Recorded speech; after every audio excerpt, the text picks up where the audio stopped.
Olá, abençoados! Graça e paz! Sejam todos bem-vindos ao canal da Graça Pura. Eu me chamo André Pimentel, sejam bem-vindos. Que bom falar com vocês. Quero pedir a todos vocês aí, como sempre, se inscrevam no nosso canal, compartilhem as nossas mensagens.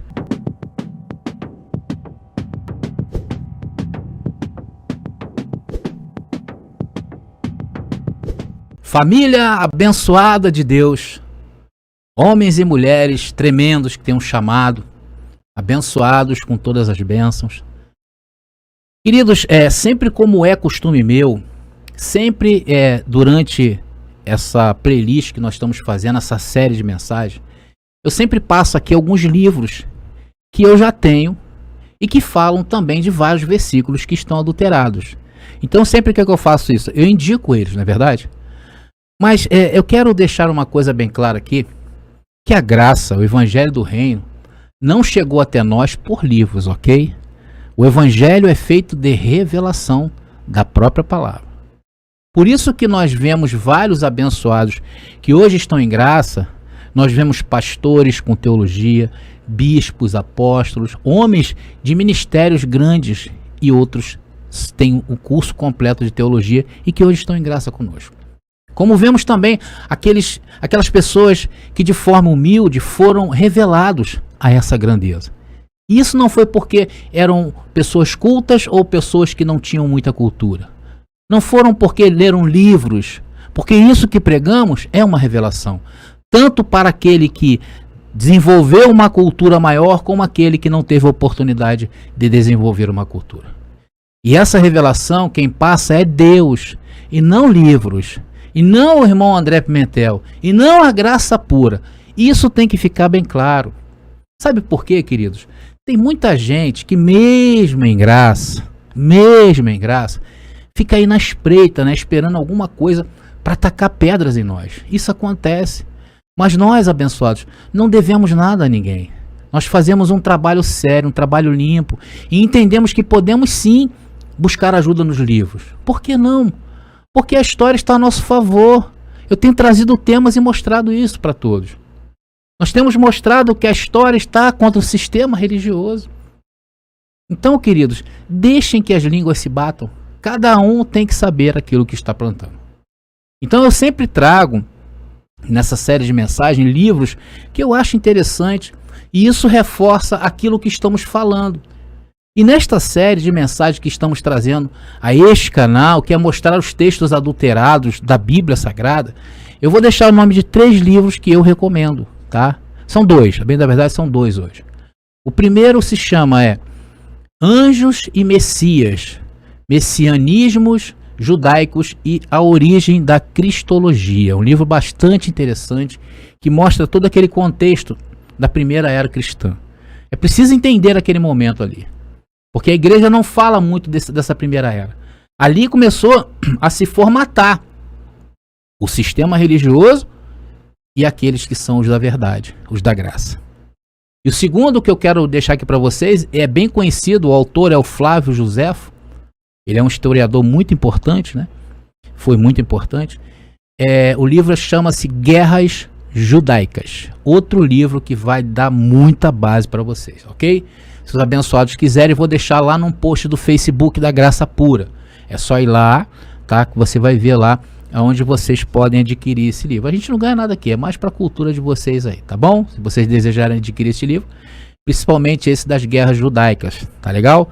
Nós temos também um livro aqui da Graça Pura, o nosso e-book, falando sobre o inferno, tá? Isso aí no WhatsApp os abençoados me procuram aí e a gente manda para vocês, tá bom? Então, lembrando que nós estamos quase chegando ao final dessa série, e conforme eu havia falado a todos aqueles que estão anotando essas letras que aparecem aí no canto inferior direito do vídeo, se preparem, anotem, abençoado, porque os 20 primeiros que me mandaram a sequência das letras nos vídeos, quando acabar a última mensagem, eu vou estar mandando para vocês um e-book que foi criado sobre estes temas que nós temos apresentados, que são os textos adulterados na Bíblia. Nós estamos conversados, abençoados. Às vezes os abençoados falam assim, poxa, André, tu enrola muito, mas são papos que a gente precisa falar. Vamos então finalmente ao primeiro texto, ok? Lembrando que estamos falando agora de versículos que sofreram mudanças da língua original no grego até chegar em nós, brasileiros que falamos uma língua bem nova, ok? Então o primeiro versículo de hoje se encontra em Marcos capítulo 1, versículo 2. Vamos ler primeiramente a Bíblia de Jerusalém, depois eu vou trazer uma outra versão, eu vou falar um pouquinho dessa versão que eu vou trazer, ok? E diz assim, olha: Eis que envio o meu anjo diante de ti, ele prepara o teu caminho. Aqui está se referindo a Jesus, tá bom? Então nesse texto aí, ele foi mudado, então ele foi mal traduzido para o português. Então eu peguei a Bíblia na tradução João Ferreira de Almeida, numa versão chamada Nova Versão Transformadora, e ficou assim, olha: Ele é uma voz que clama no deserto. Preparem o caminho para a vinda do Senhor. Abram a estrada para ele. Queridos, só um ponto a salientar sobre essa versão que eu trouxe, que eu nunca falei sobre ela, né? Segundo a própria detentora desta Bíblia, que é a editora Mundo Cristão, que eles têm lá direitos autorais, por isso que eu falei. A editora Mundo Cristão, ela diz assim lá no seu contexto: o português moderno, utilizado na Nova Versão Transformadora, é um facilitador da compreensão das Escrituras Sagradas. Então, como eles estão dizendo, é um facilitador da compreensão. Só que essa facilidade, a gente coloca uma dúvida. Se nós notarmos, não existe muita diferença entre aquela que eu li de Jerusalém e essa nova, não é verdade? Somente alguns acréscimozinhos. E estes acréscimos aí estão de forma até inocente.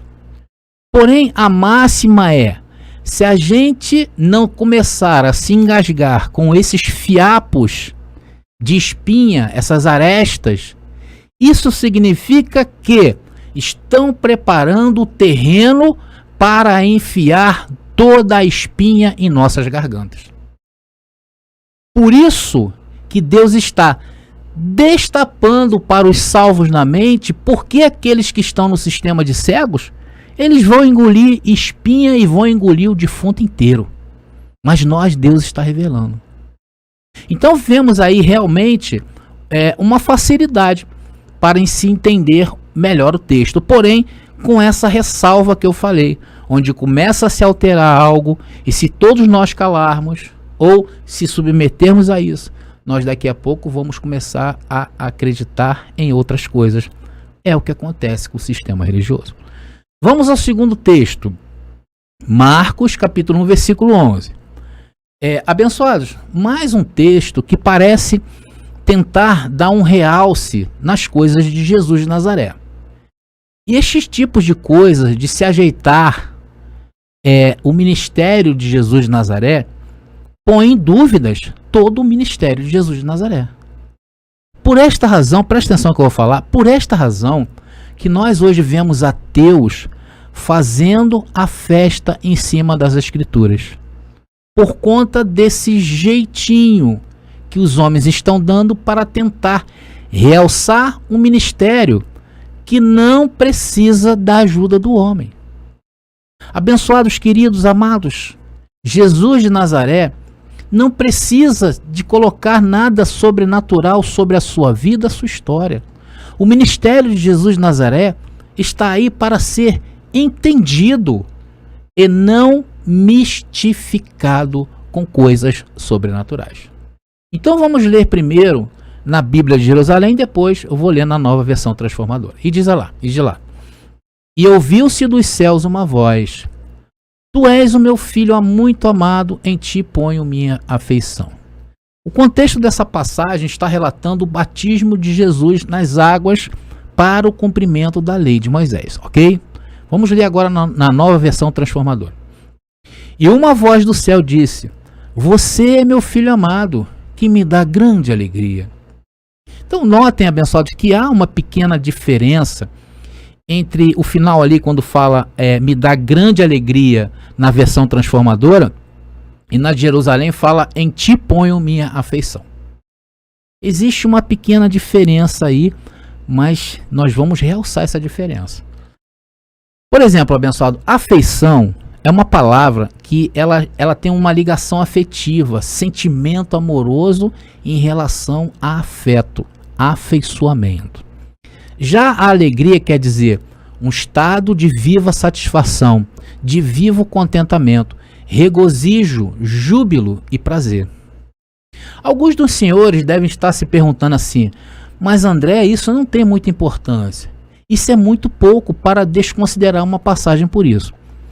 Abençoados, primeiro, ninguém aqui está desconsiderando nenhuma passagem, tá legal? Aqui nós estamos trazendo o texto e mostrando a vocês como as coisas vão se transformando pelo homem. A palavra afeição, dentro desse contexto, é muito mais contextual do que alegria.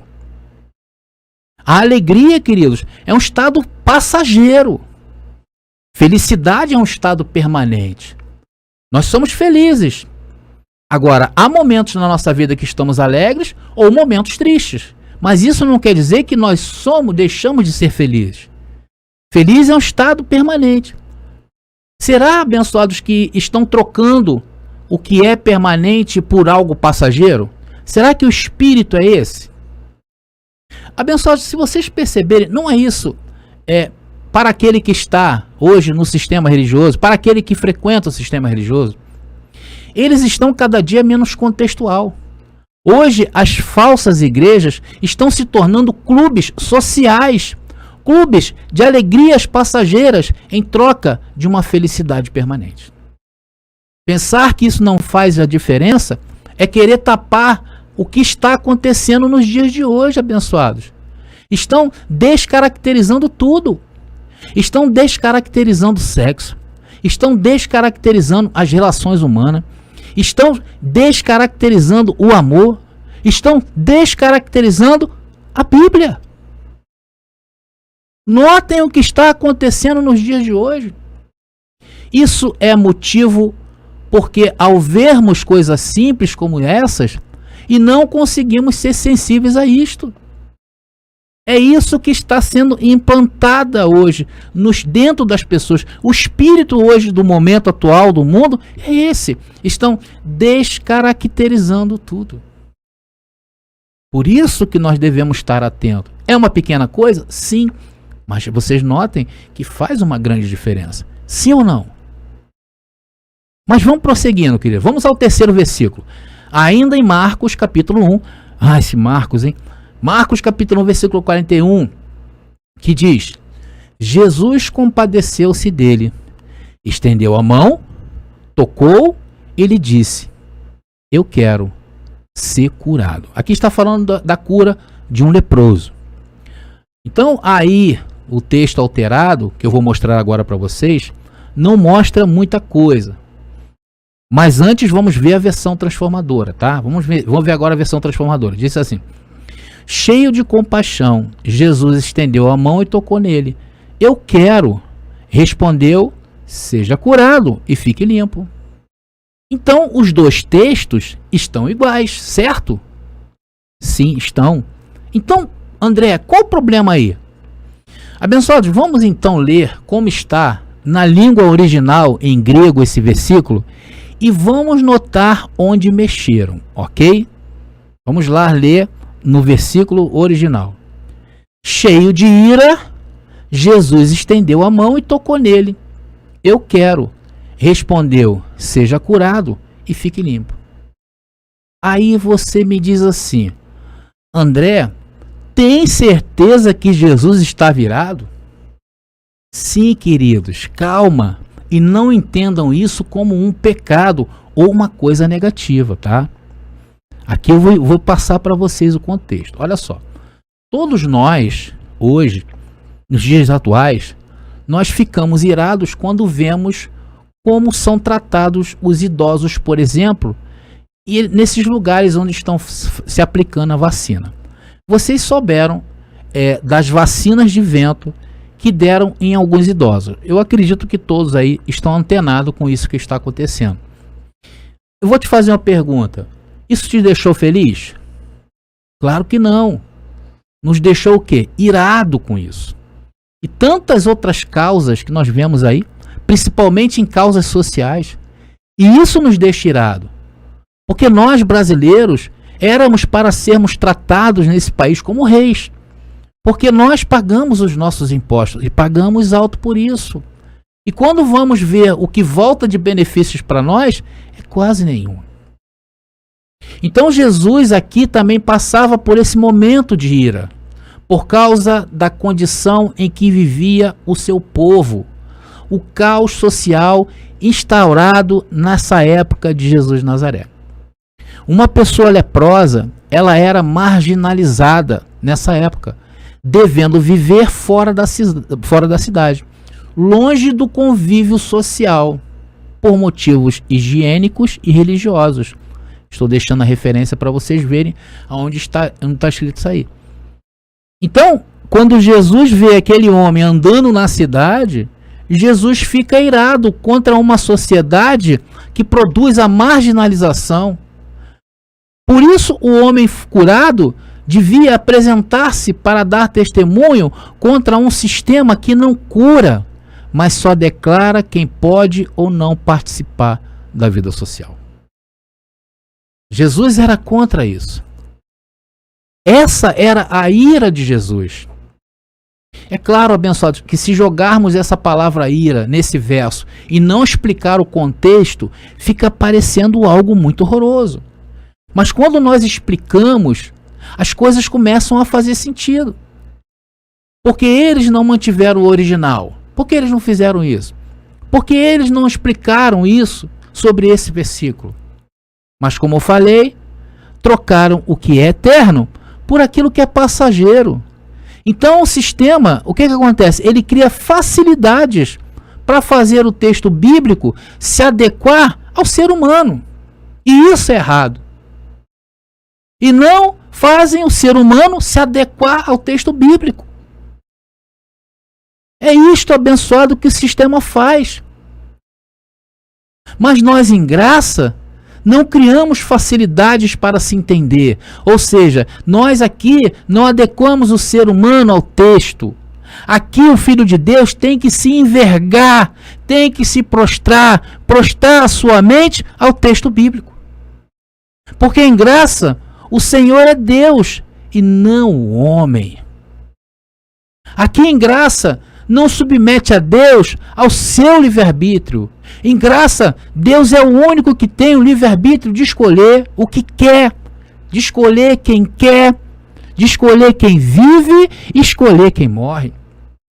Na graça não quebramos Deus em três, o tornando fraco na Trindade. E o homem, em sua religião, cria facilidades, ensina negociata. Aqui Deus é único e não há três, há um só. Aqui a tua mão levantada para aceitar não vale nada. O seu banho na piscina para se batizar não vale nada. Em graça o seu jejum é abominável para Deus, ele não aceita e em graça não vale nada. Em graça a sua santa ceia do Senhor é abominação e não vale nada. Porque em graça não se enverga os textos bíblicos para satisfazer a vontade do homenzinho de paletó e gravata. Aqui em graça o texto bíblico é que nos enverga e nós, como os filhos saudáveis e obedientes, nos curvamos a estas verdades. Por isso que nós rompemos com as suas falsas igrejas, rompemos com seus falsos líderes, rompemos com suas catedrais carregadas de diferenças sociais, onde só vale aquele que tem dinheiro para o dízimo, e quanto maior o dízimo, mais eminência tem o irmão. Jogamos fora seus louvores podres, cheios de egocentrismo, e decidimos seguir somente ao Senhor. Fizemos igual ao nosso amado irmão Paulo. Consideramos tudo o que aprendemos no sistema religioso como esterco para poder ganhar a Cristo. E hoje nós nos encontramos em graça, livres, e a cada dia que surge uma nova suspeita de um versículo bíblico, a gente vai lá e coloca a luz da graça. Estamos chegando ao fim de mais uma mensagem, e nesses 3 versos, já nos deu uma certeza que a melhor coisa que fizemos em nossas vidas foi dizer não à falsa religião, que trocou o eterno por alegrias passageiras. E essa alegria tem custado a vida de milhões de inocentes mortos por essa falsa igreja que está na terra há 2000 anos. Em graça, somos, acima de tudo, felizes, porque sabemos que nada pode nos separar do amor de Deus. E também hoje, nós nos curvamos à palavra e não fazemos a palavra se encurvar para nós. Eu vou ficando por aqui. Graça e paz e até a próxima mensagem.